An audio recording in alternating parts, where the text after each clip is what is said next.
Hello, hi, నమస్తే. అస్సలాముఅలైకుం. నేనిలా ఉన్నాను. మరి మీరెలా ఉన్నారు? మహిళ అనేది కేవలం ఒక పాత్ర కాదు. అది ఒక నిరంతర ప్రక్రియ. ఆమె జీవితం చిన్ననాటి నుంచే ఇవ్వడం అనే పదంతో మొదలవుతుంది. ప్రేమ ఇవ్వడం, సంరక్షణ ఇవ్వడం, సహనం చూపడం, సమయం ఇవ్వడం, చివరికి తన శక్తిని కూడా పంచెయ్యడం. ఇవన్నీ మహిళకు సహజంగా వచ్చిన లక్షణాలు. ఎవరూ నేర్పకపోయినా, ఎవరూ అడగకపోయినా ఆమె ఇవ్వడం నేర్చుకుంటుంది. అదే ఆమె గొప్పతనం. అదే ఆమె మౌన బలహీనత కూడా. ఇచ్చే విషయంలో ముందుండే మహిళ అడిగే విషయంలో మాత్రం వెనకడుగు వేస్తుంది. అడిగితే స్వార్థం అనుకుంటారేమో, ఇబ్బంది పెడుతున్నానేమో, వాళ్ళకే అర్థమవుతుందిలే అనే ఆలోచనలతో తన అవసరాలను మనసులోనే దాచుకుంటుంది. ప్రేమను పంచే చేతులు తన బాధను చెప్పుకోవడంలో మాత్రం వణుకుతాయి. తన మనసులో అలమటిస్తున్న భావాలను బయటపెట్టకుండా ఎదుటివారు తామే అర్థం చేసుకుంటారని ఆశిస్తుంది. కానీ ఈ ప్రపంచంలో ఎవరూ మనసులను చదవలేరు. చెప్పని అవసరాలు వినిపించవు, దాచిన కోరికలు తీరవు, మాట్లాడని బాధలు నెమ్మదిగా ఒత్తిడిగా మారుతాయి. ఆ ఒత్తిడి మహిళ మనసును లోపల నుంచే అలసిపోనిస్తుంది. నవ్వుతూ కనిపించిన ఆమె ముఖం వెనక నిశ్శబ్దంగా కన్నీళ్లు కారే పరిస్థితి ఏర్పడుతుంది. ఈ వీడియో మహిళల మౌన పోరాటం గురించి.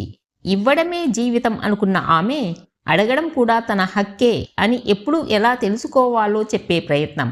ప్రేమ పంచే మహిళ తన మనసుకు కూడా విలువ ఇవ్వడం నేర్చుకోవాల్సిన అవసరం గురించి చేసే ఆలోచన. ఇది ఒక మహిళ కథ కాదు, అనేక మంది మహిళల లోపలి స్వరానికి అక్షర రూపం. మహిళలు సహజంగానే ఇచ్చే గుణం కలిగిన వారు.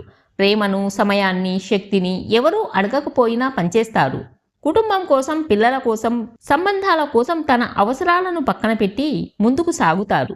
ఇచ్చేటప్పుడు లెక్కలు ఉండవు, తిరిగి ఏమి వస్తుందో అన్న ఆలోచన కూడా ఉండదు. కానీ తమకు కావలసిన దాన్ని అడగాల్సిన సందర్భం వచ్చినప్పుడు మాత్రం మహిళలు వెనకడుగు వేస్తారు. అడిగితే ఇబ్బంది పెడతామేమో, భారంగా అనిపిస్తామేమో అన్న భయం వాళ్లను మౌనంగా చేసేస్తుంది. మనసులో ఏముందో ఎదుటివాళ్ళు తామే అర్థం చేసుకుంటారని ఆశిస్తారు. కానీ నిజం ఏమిటంటే ఎవరూ మనసును చదవలేరు. చెప్పకుండా దాచుకున్న కోరికలు, వ్యక్తం చేయని అవసరాలు, మింగేసిన బాధలు క్రమంగా ఒత్తిడిగా మారుతాయి. ఆ ఒత్తిడి అలసటగా, అసంతృప్తిగా, నిశ్శబ్దమైన కోపంగా బయటపడుతుంది. అప్పుడే ఎవరూ నన్ను అర్థం చేసుకోవటం లేదు అనే భావన పుడుతుంది. అడగడం స్వార్థం కాదు, మన అవసరాలను చెప్పుకోవడం బలహీనత కాదు. మన భావాలను స్పష్టంగా వ్యక్తపరచడం స్వీయ గౌరవానికి గుర్తు. మహిళలు ఇచ్చేవారే కాదు, అవసరమైనప్పుడు అడగగలిగే ధైర్యం కూడా కలిగి ఉండాలి. ఆమె జీవితం చిన్ననాటి నుంచే ఇవ్వడం అనే భావంతో మొదలవుతుంది. బొమ్మలు ఆడుకునే వయసులోనే ఆమెకు పంచుకోవడం నేర్పిస్తారు. తన అన్నదమ్ములకు, స్నేహితులకు, కుటుంబానికి ఏదైనా ఇవ్వడం మంచి అలవాటు అని చెబుతారు. అలా ఇవ్వడం ఆమెకు సహజంగానే మారిపోతుంది. ఇచ్చే గుణం మహిళలో సహజంగా ఉంటుంది. అది ప్రేమ రూపంలో ఉండొచ్చు, శ్రమ రూపంలో ఉండొచ్చు, సహనం రూపంలో ఉండొచ్చు. తల్లి అయిన తర్వాత అది మరింత బలపడుతుంది. పిల్లల కోసం తన నిద్రను, తన ఆరోగ్యాన్ని, తన కలలను కూడా త్యాగం చేయడానికి ఆమె సిద్ధంగా ఉంటుంది. కుటుంబం కోసం తన అభిరుచులను పక్కన పెట్టడం ఆమెకు కొత్త విషయం కాదు. ఇల్లు బాగుండాలి, పిల్లలు సంతోషంగా ఉండాలి, భర్తకు ఏ ఇబ్బంది ఉండకూడదు, ఇవన్నీ ఆమె మనసులో ముందుగా నిలిచే ఆలోచనలు. ఇవ్వడం ఆమెకు గర్వకారణం. తన వల్ల ఇతరులు సంతోషపడితే తాను సంతోషపడే వ్యక్తి మహిళ. తనకు తక్కువ అయినా ఇతరులకు ఎక్కువ ఇవ్వాలనుకునే మనస్తత్వం ఆమెది. ఈ త్యాగమే ఆమెలోని గొప్పతనం అని సమాజం చెబుతుంది. ఆమె కూడా అదే నమ్ముతుంది. ఇవ్వడం అంటే ప్రేమ, త్యాగం అంటే పవిత్రత, మౌనం అంటే మంచితనం అని భావిస్తుంది. కానీ ఈ ఇవ్వడం అనే లక్షణం క్రమంగా ఆమె జీవితాన్ని ఒకవైపు ఒత్తిడిగా మారుస్తుంది. ఎందుకంటే ఆమె ఇచ్చే గుణం అంత బలంగా ఉండడంతో తన అవసరాలను గుర్తించడమే మర్చిపోతుంది. తాను ఏం కోరుకుంటుందో, తనకు ఏమి కావాలో ఆలోచించడానికి కూడా సమయం ఉండదు. తాను ఉన్నది, తాను అనుభవిస్తున్నది, తాను కోరుకునేది అన్నీ రెండో స్థానం పొందుతాయి. మహిళకు చిన్ననాటి నుంచే ఒక అప్రకటిత శిక్షణ ఇస్తారు. ఎక్కువగా అడగకూడదు, సర్దుకుపోవాలి, ఇతరుల్ని అర్థం చేసుకోవాలి, నీ కోరికలే అన్నీ కాదు అనే మాటలు ఆమె చెవిలో మోగుతూనే ఉంటాయి. ఇలాంటి మాటలు ఆమె మనసులో లోతుగా నాటుకుపోతాయి. ఆమె తన అవసరాలను తక్కువగా చూసేలా మారుతుంది. తన కోరికలు స్వార్థం అనుకునేలా మారిపోతుంది. ఇవ్వడం ఆమెకు అలవాటుగా మారినప్పుడు అడగడం ఆమెకు భయంగా మారుతుంది. అడిగితే భారంగా అనిపిస్తానేమో, అడిగితే ప్రేమ తగ్గిపోతుందేమో, అడిగితే నన్ను స్వార్థిగా అనుకుంటారేమో అనే భయాలు ఆమెను మౌనంగా చేసేస్తాయి. ఆమెకు ఏదైనా కావాలంటే నేరుగా అడగడం కంటే ఎదుటివారు తామే అర్థం చేసుకుంటారని ఆశపడుతుంది. అది ఒక మౌన ఆశ, కానీ అది చాలా భారమైన ఆశ. ఎందుకంటే ఈ ప్రపంచంలో ఎవరూ ఎవరి మనసును చదవలేరు. మనసులో ఏముందో చెప్పకుండా అర్థం చేసుకోవాలని ఆశించడం అంటే మాట్లాడకుండా వినిపించాలని కోరుకోవడం లాంటిది. కానీ మనుషులు మాటల ద్వారా, చర్యల ద్వారా మాత్రమే అర్థం చేసుకుంటారు. మౌనం మాత్రం చాలాసార్లు అపార్థాలకే దారి తీస్తుంది. మహిళలు చాలాసార్లు ఇలా అనుకుంటారు, నాకు ఏమి కావాలో వాళ్లకు తెలుసు, నేను ఇంత చేస్తున్నాను కాబట్టి వాళ్లకు అర్థమవుతుంది, నేను ఇబ్బంది పడుతున్నాను కాబట్టి వాళ్ళు గమనిస్తారు. కానీ వాస్తవం వేరేలా ఉంటుంది. ప్రతి ఒక్కరూ తమ జీవితం, తమ ఒత్తిళ్లు, తమ బాధ్యతలతో బిజీగా ఉంటారు. ఎదుటివారి మౌనాన్ని గమనించడానికి సమయం, అవగాహన చాలామందికి ఉండదు. చెప్పకుండా దాచుకున్న అవసరాలు నెమ్మదిగా భారంగా మారతాయి. నాకు కొంచెం విశ్రాంతి కావాలి, నాకు మాట్లాడాలని ఉంది, నాకు ఒక గుర్తింపు కావాలి, నాకు ప్రేమ కావాలి అనే భావాలు మనసులోనే ఉండిపోతాయి. అవి బయటకు రాకపోవడంతో అవే లోపల ఒత్తిడిగా మారతాయి. ఆ ఒత్తిడి క్రమంగా అలసటగా, నిరాశగా, కోపంగా మారుతుంది. మహిళ బయటకు నవ్వుతూ కనిపించినా లోపల మాత్రం ఎన్నో భావాలు దాచుకొని ఉంటుంది. ఎవరూ నన్ను అర్థం చేసుకోవటం లేదు అనే భావన ఆమెను వెంటాడుతుంది. కానీ నిజానికి ఆమె తన మనసులోని మాటలు ఎవ్వరికీ చెప్పలేదు. చెప్పకుండా అర్థం చేసుకోవాలని ఆశిస్తుంది. అది నెరవేరని ఆశగా మిగిలిపోతుంది. ఇచ్చే గుణం మహిళలకు సహజంగా ఉండడం తప్పు కాదు. కానీ ఇవ్వడమే జీవితం అనుకోవడం మాత్రం ప్రమాదకరం. ఎందుకంటే ఇవ్వడంలోనే తనను కోల్పోయే ప్రమాదం ఉంటుంది. తన గుర్తింపు, తన కోరికలు, తన ఆనందం ఇవన్నీ మెల్లగా కనుమరుగవుతాయి. నేను అనే భావం మనంలో కలిసిపోతుంది. చివరికి ఆమె తనను తాను గుర్తించలేని స్థితికి చేరుతుంది. మహిళలు చాలాసార్లు తమ త్యాగాన్ని ప్రేమగా భావిస్తారు. కానీ ఆ త్యాగం పరిమితి దాటితే అది బాధగా మారుతుంది.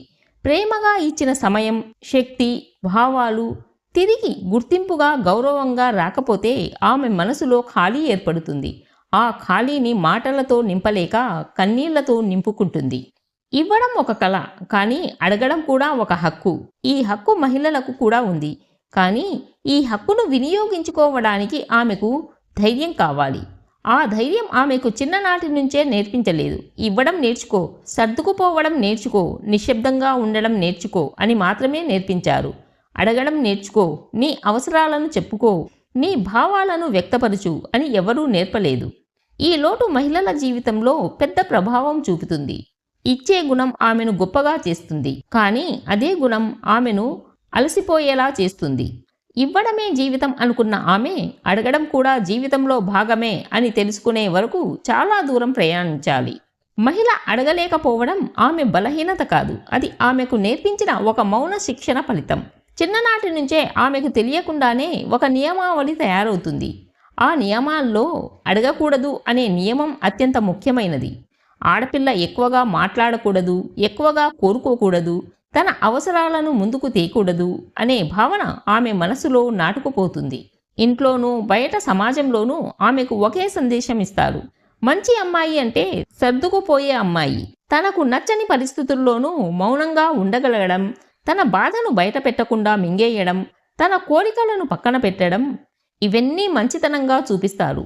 అలా మౌనం ఒక గుణంగా మారుతుంది. అడగడం ఒక తప్పులా, స్వార్థంలా చిత్రీకరించబడుతుంది. మహిళ ఏదైనా అడిగితే వెంటనే ప్రశ్నలు మొదలవుతాయి. ఇంతవరకు సర్దుకుపోయింది కదా, ఇప్పుడెందుకు అడుగుతుంది? ఇదేమి కొత్త కోరిక? ఇప్పుడు ఇదంతా అవసరమా అనే మాటలు ఆమెను గాయపరుస్తాయి. ఈ ప్రశ్నలు ఆమెను మరింత వెనక్కి నెట్టేస్తాయి. అడగడమే తప్పు అనిపించేలా చేస్తాయి. అలా ఆమె తన అవసరాలను అడగడం మానేసి తన మనసుతోనే మాట్లాడుకోవడం అలవాటు చేసుకుంటుంది. సమాజం మహిళకు ఇచ్చే పాత్రను మాత్రమే కేటాయించింది. తల్లి పాత్రలో ఆమె ఇవ్వాలి, భార్య పాత్రలో ఆమె త్యాగం చెయ్యాలి, కూతురి పాత్రలో ఆమె విధేయత చూపాలి. కానీ ఈ అన్ని పాత్రల్లోనూ ఆమె వ్యక్తిగత అవసరాలకు స్థానం చాలా తక్కువ. పాత్రలు ఎక్కువ, కానీ వ్యక్తిత్వానికి చోటు లేదు. పాత్రల బరువులో ఆమె నేను అనే భావం నలిగిపోతుంది. మంచి భార్య, మంచి తల్లి, మంచి కోడలు అనే లేబుళ్ళు బయటకు వినడానికి గౌరవంగా అనిపిస్తాయి, కానీ వాటి వెనక ఉన్న అర్థం చాలాసార్లు భారంగా ఉంటుంది. ఈ లేబుళ్లను నిలబెట్టుకోవడానికి మహిళ ఎంత త్యాగం చేయాలో ఎవరూ అడగరు. ఈ లేబుళ్ల కోసం ఆమె ఎంత మౌనం భరించాలో ఎవరికీ పట్టదు.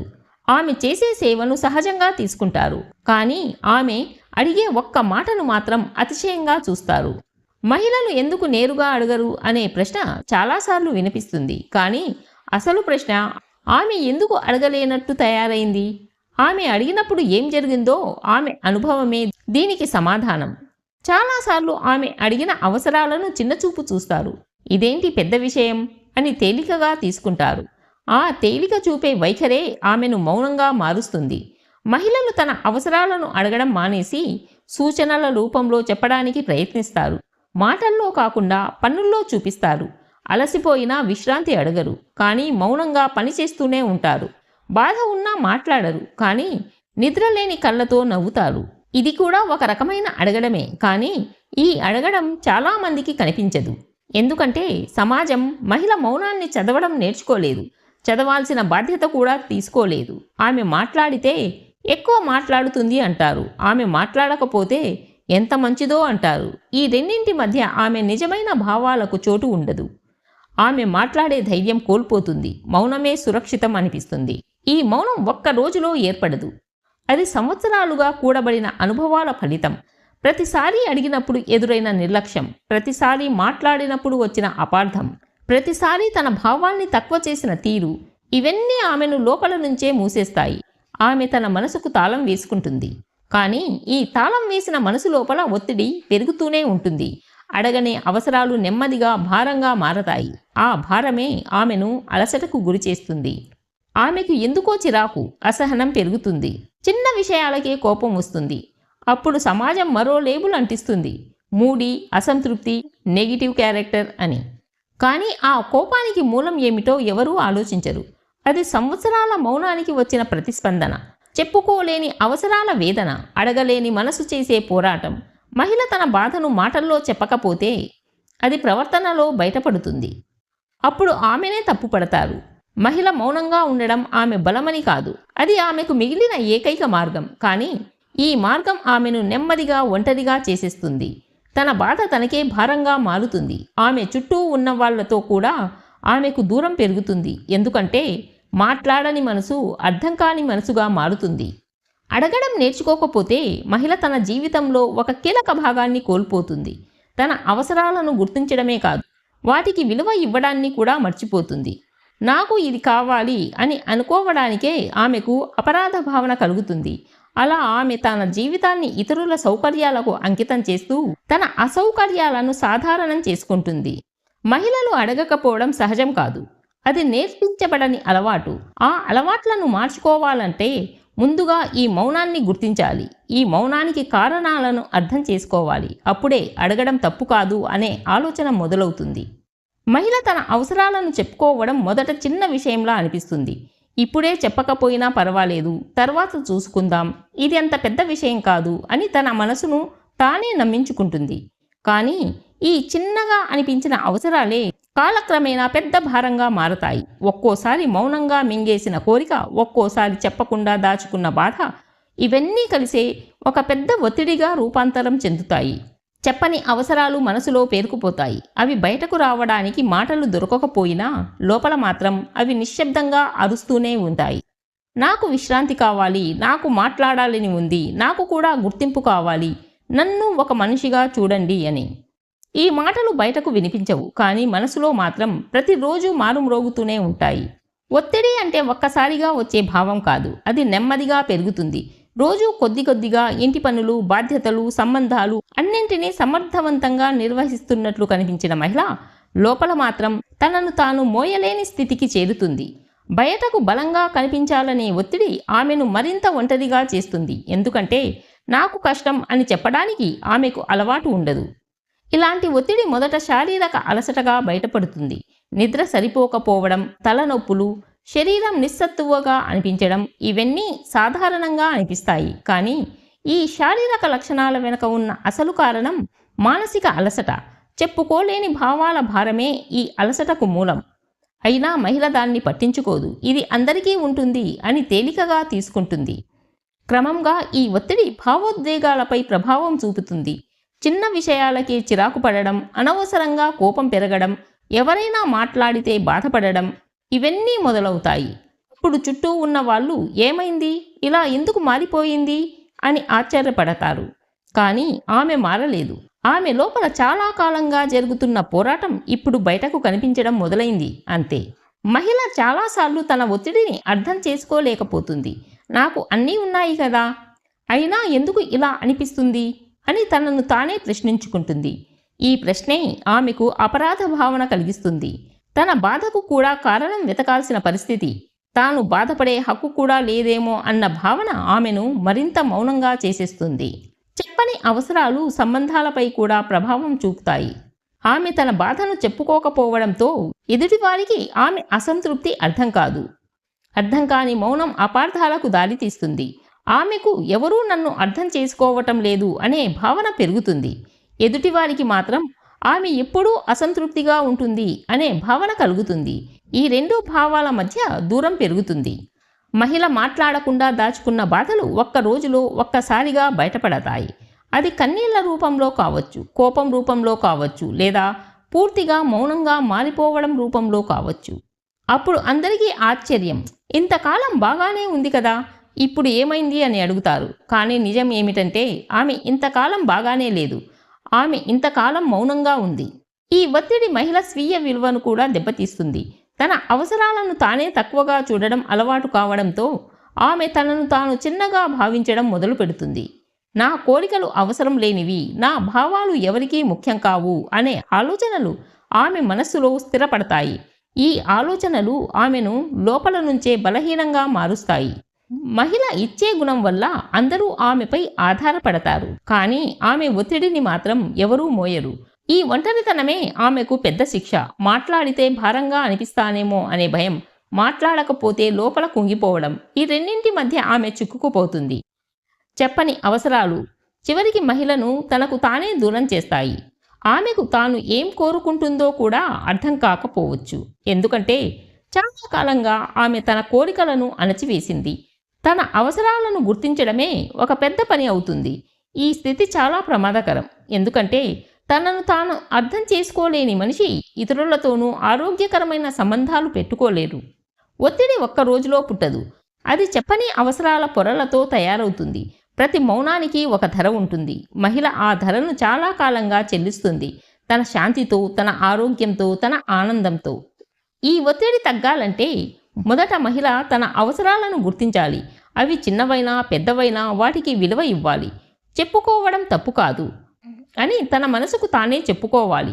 ఎందుకంటే మాట్లాడని మనసు మాత్రమే కాదు, వినిపించని అవసరాలే నిజంగా మనిషిని అలసిపోయేలా చేస్తాయి. ఇవ్వడం మహిళకు సహజం, కానీ ఇవ్వడమే జీవితం కాదు. ఇవ్వడం ఎంత ముఖ్యమో అడగడం కూడా అంతే ముఖ్యం. ఈ నిజాన్ని అర్థం చేసుకోవడం మహిళ జీవితంలో ఒక మలుపు. ఎందుకంటే అడగడం అనేది స్వార్థం కాదు, స్వీయ సంరక్షణ. తన అవసరాలను గుర్తించి వాటిని వ్యక్తపరుచుకోవడం అనేది బలహీనత కాదు, అది ధైర్యం. మహిళ తన జీవితంలో మొదటగా చేయాల్సిన పని తన అవసరాలను అంగీకరించడం. నాకు కూడా విశ్రాంతి కావాలి, నాకు కూడా సమయం కావాలి, నాకు కూడా ప్రేమ కావాలి, నన్ను గౌరవించండి. ఈ మాటలను తన మనసులో నిష్కపటంగా చెప్పుకోవాలి.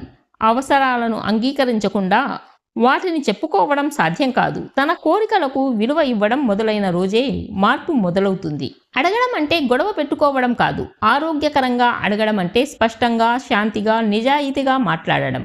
తన బాధను ఆరోపణలుగా కాకుండా భావాలుగా చెప్పడం. నువ్వు ఇలా చెయ్యలేదు అని కాకుండా ఇలా అయితే నాకు బాగుంటుంది అని చెప్పడం. ఈ చిన్న మార్పు మాటలలో పెద్ద మార్పు తీసుకొస్తుంది. ఎదుటివారికి కూడా వినడానికి అవకాశం ఇస్తుంది. మహిళలు చాలాసార్లు అడగడాన్ని చివరి దశలో ప్రయత్నిస్తారు. ఒత్తిడి చాలా పెరిగిన తర్వాత, బాధ ఎక్కువైన తర్వాత, కోపం రూపంలో అది బయటపడుతుంది. కానీ అప్పటికే మాటలు గాయాలుగా మారుతాయి. అందుకే అవసరాలను ముందే చిన్న దశలోనే చెప్పుకోవడం చాలా ముఖ్యం. చిన్న అవసరాలు మాట్లాడితేనే పెద్ద విరోధాలు తప్పుతాయి. ఇవ్వడం, అడగడం మధ్య సమతుల్యత మహిళ జీవితానికి అత్యంత అవసరం. ఇవ్వడమే చేస్తే ఆమె అలసిపోతుంది, అడగడమే చేస్తే బంధాలు బలహీనపడతాయి. ఈ రెండింటి మధ్య సమతుల్యతే ఆరోగ్యకరమైన జీవితం. తాను ఎంత ఇస్తుందో, తనకు ఎంత వస్తున్నదో కూడా గమనించుకోవాలి. ఇది లెక్కల కోసం కాదు, ఇది ప్రశాంతత కోసం. మహిళ తన అవసరాలను చెప్పుకోవడం మొదలుపెట్టినప్పుడు మొదట ప్రతిఘటన రావచ్చు. ఇంతవరకు ఇలా చేయలేదు కదా, ఇప్పుడు ఎందుకు అనే ప్రశ్నలు వినిపించవచ్చు. ఇది సహజం. మార్పు మొదలైనప్పుడు అసౌకర్యం ఉంటుంది, కానీ ఈ అసౌకర్యం తాత్కాలికం. తన మౌనాన్ని నిలబెట్టుకోవడం వల్ల వచ్చే శాశ్వత అలసట కన్నా ఈ తాత్కాలిక అసౌకర్యం చాలా తక్కువ. అడగడం ద్వారా మహిళ తనను తాను కోల్పోదు, తనను తాను తిరిగి పొందుతుంది. తన మాటకు విలువ ఇచ్చే రోజే ఆమె తన జీవితాన్ని తిరిగి నియంత్రించడం మొదలు పెడుతుంది. అప్పుడే ఆమె సంబంధాల్లో కూడా నిజాయితీ పెరుగుతుంది. ఎందుకంటే చెప్పని మనసు కన్నా చెప్పేసిన మనసే దగ్గర చేస్తుంది. ఈ మార్పు ఒక్క రోజులో జరగదు. సంవత్సరాల మౌనాన్ని ఒక్కసారిగా చెరిపేయడం సాధ్యం కాదు. కానీ చిన్న చిన్న అడుగులతో ఇది మొదలవుతుంది. ఈరోజు నాకు విశ్రాంతి కావాలి అని చెప్పడం, ఈ మాట నన్ను బాధించింది అని చెప్పడం, ఇది నాకు అవసరం అని చెప్పడం, ఈ చిన్న వాక్యాలే పెద్ద మార్పుకు విత్తనాలు. మహిళ తన పిల్లలకు కూడా ఇదే నేర్పాలి. ముఖ్యంగా కుమార్తెలకు ఇవ్వడం గొప్ప అని మాత్రమే కాదు, అడగడం కూడా హక్కే అని నేర్పించాలి. కుమారులకు ఇతరుల మౌనాన్ని అర్థం చేసుకోవడం, వినడం ఎంత ముఖ్యమో, అలా పెరిగిన తరం మహిళ మౌనాన్ని భారంగా మోయాల్సిన అవసరం లేకుండా చేస్తుంది. సమాజం కూడా మారాలి. మహిళల మౌనాన్ని మంచితనం అని పొగడడం మానాలి. ఆమె మాటలను గౌరవించడం నేర్చుకోవాలి. ఆమె అవసరాలను చిన్నవిగా చూడకుండా ఒక మనిషి అవసరాలుగా చూడాలి. అప్పుడే ఇవ్వడం ఒక బంధంగా మారుతుంది, భారంగా కాదు. ఇవ్వడం మాత్రమే తెలిసిన మనసు అడగడం కూడా నేర్చుకున్న రోజే నిజంగా బలపడుతుంది. నిశ్శబ్దంగా భరించడం మంచితనం కాదు. చెప్పకుండా కుంగిపోవడం త్యాగం కాదు. మహిళ ప్రేమను పంచే వ్యక్తి మాత్రమే కాదు, తన మనసును కాపాడుకోవాల్సిన మనిషి కూడా. తన అవసరాలను చెప్పుకోవడం ఆమె హక్కు. తన భావాలకు విలువ ఇవ్వడం ఆమె బాధ్యత. ఎవరూ మనసులను చదవరు. చెప్పని బాధలు వినిపించవు. దాచుకున్న అవసరాలు తీరవు. అందుకే మౌనాన్ని అలవాటు చేసుకోవద్దు. నీ మాటకు నువ్వే విలువ ఇవ్వు. నీ అలసటను నువ్వే గుర్తించు. నీ అవసరాలను నువ్వే గౌరవించు. ఇవ్వడం నీ స్వభావం కావచ్చు, కానీ నిన్ను నువ్వు మర్చిపోవడం నీ బాధ్యత కాదు. నేను ఇలా ఆనందంగా ఉన్నాను. మీరు కూడా మీలాగే సంతోషంగా ఉండాలని కోరుకుంటున్నాను. నా వీడియోలు మీకు నచ్చినట్లయితే లైక్ చేయండి, షేర్ చేయండి అండ్ సబ్స్క్రైబ్ చేయడం మర్చిపోవద్దు. మరొక మంచి వీడియోతో మళ్ళీ కలుద్దాం.